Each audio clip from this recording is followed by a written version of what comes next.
হলে উপস্থিত সাহিত্যপ্রেমী electronic media print media থেকে যারা এসেছেন তাদেরকে প্রত্যেককে আমার শুভেচ্ছা অভিনন্দন রইল। আমি প্রথমেই ধন্যবাদ জানাচ্ছি আমাদের এই রাজভূমি সাহিত্য পত্রিকার সম্পাদক মহাশয়কে এবং এই পত্রিকার সাথে যারা যুক্ত রয়েছেন সভাপতি আরও মেম্বার তাদেরকে ধন্যবাদ জানাচ্ছি এই অনুষ্ঠানে আমাকে ইনভাইট করার জন্য। আমি আসু মহারাজের একটু কথা একটু ব্যাক করছি আর কি। আমি যখন এই কলেজে শুনলেন হেতমপুরের একটা এমন একটা জায়গা বা গ্রাম বলবো না, একটা বেশ ছোটখাটোই শহর বলা চলে, তো একটা অনেক ইতিহাস রয়েছে। স্কুল কলেজ কি না করেনি রাজাদের বংশধর এবং রাজারা। তো আমি স্কুলে ঢুকেই আমি রাজ হাই স্কুলে ঢুকেই আমি নস্টালজিক হয়ে পড়েছিলাম, কারণ আমি হচ্ছে 1981-এ আমার এখানে এইচএস এর এক্সাম সেন্টার করেছিল। আমার বাড়ি, আমি থাকি দুর্গাপুরে, কিন্তু আমার বাড়ি হচ্ছে কুকুটিয়া, দুর্গাপুরের পাশের গ্রামে। তো আমার হেতমপুর কেসি কলেজে আমার পড়াশোনা। তো এই যে অবদানের কথা বললেন, আজকে যদি হেতমপুর কলেজ না থাকতো আমার মনে হয় জানি না আমি কোন প্রফেশনে যেতাম।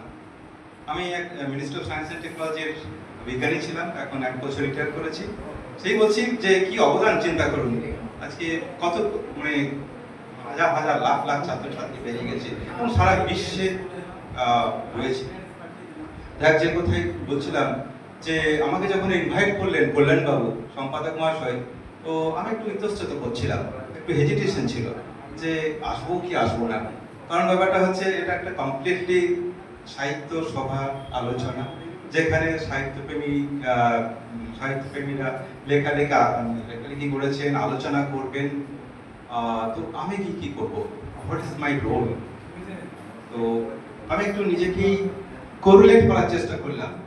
একজন সাহিত্যিক, উনি লিখছেন, পত্রিকাতে পাবলিশ করছেন, কি জন্য?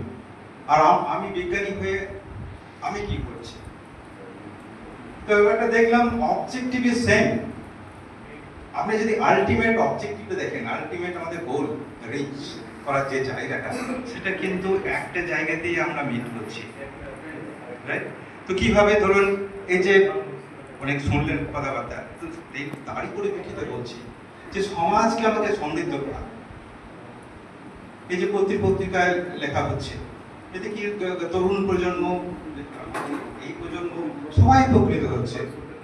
এই যে ন্যায় অন্যায়ের কথা লেখা হচ্ছে, আপনার লেখনির মাধ্যমে তুলে ধরছেন, সমাজকে বলছেন যে হ্যাঁ এটা উচিত নয়, এটা করা উচিত। এবং তারপরে কি হচ্ছে, এই যে প্রবন্ধ, কবিতা, গদ্য সব লেখা হচ্ছে, এবং এই পরিপ্রেক্ষিতে সিনেমা, নাটক কত কি তৈরি হয়েছে। একটাই মেসেজ যে সোসাইটি, সমাজকে আমাদেরকে সমৃদ্ধ করতে হবে। আমার কথাই আসলে বিজ্ঞানে কি হবে, আমরা এক্সপেরিমেন্ট করি, একটা উদ্দেশ্য নিয়ে আমরা এক্সপেরিমেন্ট করি। সেই উদ্দেশ্য, সেই যে রেজাল্ট, এক্সপেরিমেন্টের রেজাল্ট, সেইটা আমাদেরকেও লিখতে হয়। আমরা যে রেজাল্টটা পাচ্ছি সেটা পাবলিশ করতে হয় বিভিন্ন জার্নালে, সায়েন্টিফিক জার্নালে। এই যে আজকে একটা জার্নাল দেখছেন, রাজভূমি জার্নাল, সাহিত্য পত্রিকার জার্নাল। আমাদেরও সায়েন্টিফিক অনেক জার্নাল আছে, সেই জার্নালে আমাদের এক্সপেরিমেন্টাল রেজাল্টগুলো উইথ সাম সাপোর্টিভ এভিডেন্স আমাদের পাবলিশ করতে হয়, তবেই তো কোনো ইনোভেশন, নোবেলটি এগুলো প্রকাশ পায়। এবং অ্যাকর্ডিংলি আমরা পাবলিশ তো করলাম, তারপরে হোয়াট নেক্সট?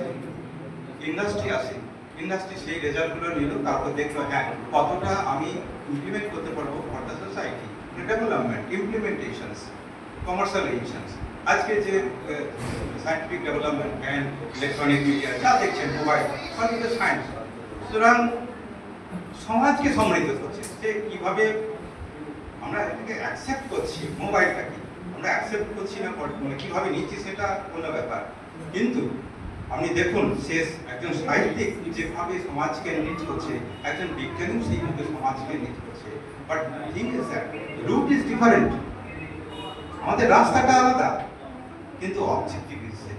সুতরাং আমি এইখান থেকেই আমি তখন চিন্তা করলাম, না ইয়েস আমার যাওয়া দরকার। তারপর ডিসিশন নিলাম আসবো, আমি একটু সমৃদ্ধ হবো সাহিত্যপ্রেমী লোকেদের সাথে, আর আপনারা অনেকেই জানেন যে রবীন্দ্রনাথ ঠাকুর, বিশ্বকবি রবীন্দ্রনাথ ঠাকুর আইনস্টাইনের সাথে যখন বার্লিনে, জার্মানিতে গিয়েছিলেন, বার্লিনে একজন সাহিত্যিক রবীন্দ্রনাথ ঠাকুর আইনস্টাইনের সাথে ডিসকাশন করছেন কি নেচার অফ বিউটি, নেচার সম্বন্ধে ডিসকাস করছেন একজন সাহিত্যিক এবং একজন সায়েন্টিস্ট। তো সুতরাং এক ব্যাপারটা আপনি যেভাবেই দেখুন না কেন, রূপ একটু ডিফারেন্ট, বাট অবজেক্টিভ আমাদের পৌঁছানোর যে বার্তা দিচ্ছি, মেসেজ দিচ্ছি বিভিন্ন লেখার মধ্যে দিয়ে, বিভিন্ন এক্সপেরিমেন্টাল রেজাল্টের মধ্যে দিয়ে, বিভিন্ন সায়েন্টিফিক জার্নালে প্রকাশ করার মধ্যে দিয়ে একটাই মেসেজ, সোসাইটিকে আমরা কীভাবে সমৃদ্ধ করবো, সোসাইটি সমৃদ্ধ হলে আমাদের দেশ সমৃদ্ধ হবে। That is the objective. যাই হোক, আমি বেশি কিছু বলবো না। তো আমার অনেক শুভেচ্ছা রইল এই রাজভূমি পত্রিকা। আপনারা লিখেছেন, আপনারা ইন্সপায়ার্ড হয়েছেন নিশ্চয়ই। আপনারা এই যে পাবলিশ হয়েছে এই যে রাজভূমি পত্রিকাতে, সাহিত্য পত্রিকাতে আমরা ইন্সপায়ার হয়েছেন, মোটিভেশন পেয়েছেন। আপনারা চেষ্টা করবেন আরো বড় পত্রিকাতে, এইভাবেই তো শুরু করে। আনন্দবাজার পত্রিকা, দেশ পত্রিকা, বিভিন্ন যে আরো সব যে পত্রিকা রয়েছে, সাহিত্য পত্রিকা, নিশ্চয়ই আপনাদের মোটিভেশন আসবে। ইয়েস, আমার রাজভূমিতে একটা আমার পদ্য বা আলোচনা বা প্রবন্ধ পাবলিশ হয়েছে, আমি চেষ্টা করব দেশ পত্রিকাতে বা আরো যে সাহিত্য পত্রিকা রিলেটেড যে অ্যাডভান্স লেভেলের যে পত্রিকাগুলো রয়েছে সেখানে পাবলিশ করার চেষ্টা করব। Motivation is the purpose of this conducting such type of seminar or workshop. কে না বলতে পারে আজকে এই তো কয়েক কিলোমিটারের মধ্যে আমাদের বিশ্ববর্ণ রবীন্দ্রনাথ ঠাকুরের কবরস্থান, উনি সাহিত্যে নোবেল প্রাইজ পেয়েছিলেন। তো এই করেই উঠে এসেছে। সুতরাং আপনাদের মধ্যে থেকে যে কে নোবেল প্রাইজ পাবে না, কে বলতে পারে? ইয়েস, অপটিমিস্টিক, আশাবাদী হন, চেষ্টা করুন। অনেক শুভেচ্ছা রইল। রাজভূমি পত্রিকা আরো এগিয়ে যাক। আর আপনাদেরও রিকোয়েস্ট বা সাজেশন, আপনারাও এগিয়ে যান, ইন্সপিরেশন পাবেন এখান থেকে।